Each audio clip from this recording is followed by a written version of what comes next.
Well, I have been dealing with a little bit of a health scare. On December 20th, I began to feel chest pains, and they waxed and waned over a period of 10 days. I wasn't quite sure what to make of it, but as they continued to get worse, I started to think something was actually wrong.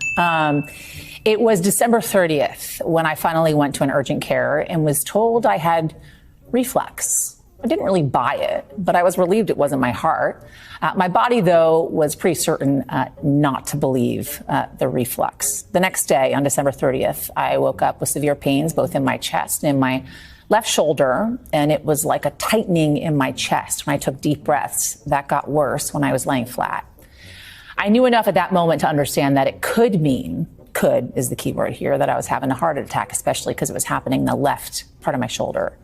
I want to remind you, I run 7 miles 3 to 4 times a week, or I did. I do yoga. I don't eat meat. I don't smoke.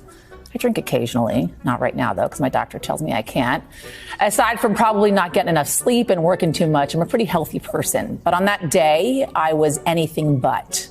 My husband drove me to the emergency room, and from there, the nightmare that has been my January began. I was diagnosed with pericarditis, inflammation of the lining of my heart, brought on by a virus, a literal common cold.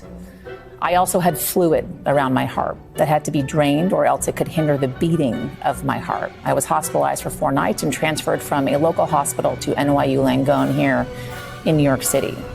On January 4th, I was finally discharged after doctors drained the fluid around my heart, and I bounced out of the hospital. I couldn't get out of there fast enough with the hopes I was on the mend. But that was not the end. But wait, there's more.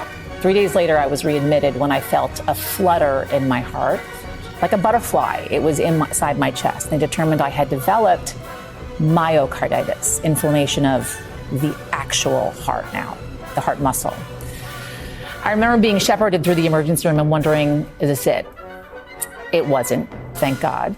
Instead, I spent 5 more days in the hospital where they ran a battery of tests, adjusted my meds, and made sure nothing else was fueling what was happening. And in fact, in the end, it was still just the cold that was doing all of this, that had caused all of this inflammation in and around my heart. Just the cold that was doing all of this.